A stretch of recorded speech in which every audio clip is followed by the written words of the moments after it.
हा video strictly Suraj चव्हाणच्या फॅनसाठी आहे, तर बाकीच्यांनी हा व्हिडिओ पुढे ढकलून द्यावा का ते तुम्हाला मी सांगतो. बघा, नाद करा पण सूरज चव्हाणचा नाही का ते तुम्हाला मी सांगतो.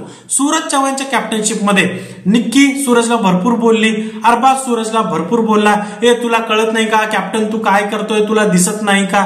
ठीक आहे, बाकीचे कंटेस्टंटही बोलले, इव्हन भाऊच्या धक्क्यावर भाऊही बोलले की सूरज यावेळेस कॅप्टनशिप बरोबर झाली नाही.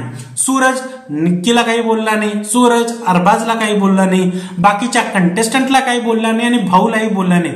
पण सूरज जर बोलत नसेल तर याचा मिनिंग हे नाही की तो खरंच बोलत नाहीये. त्याच्या बाजूने जी शक्ती आहे ना ती बरोबर उत्तर देते. फक्त मला एवढं सांगा, सूरज चव्हाणच्या कॅप्टनशिप नंतर कॅप्टन कोण झालं, कोणाला कॅप्टनशिप पचली का. म्हणजे नंतर टास्क झाला, आर्याने थोबाडीत मारला निक्कीच्या, टास्क रद्द झाला, अरबाज कॅप्टन झाला, अरबाज घराच्या बाहेर गेला. आता हे जोडू की नको मला माहिती नाही. दुसऱ्याच भाऊच्या धक्क्यावर रितेश देशमुख सुद्धा नाही आले. जर तुम्हाला ही लिंक बरोबर वाटत असेल आणि खरंच सूरज कडून जर ते बोलत असतील, त्यांचा आशीर्वाद असेल, तर एक कमेंट सूरज साठी बनतोच. गोलीगत झापूक झुपूक झापूक झुपूक झापूक झुपूक.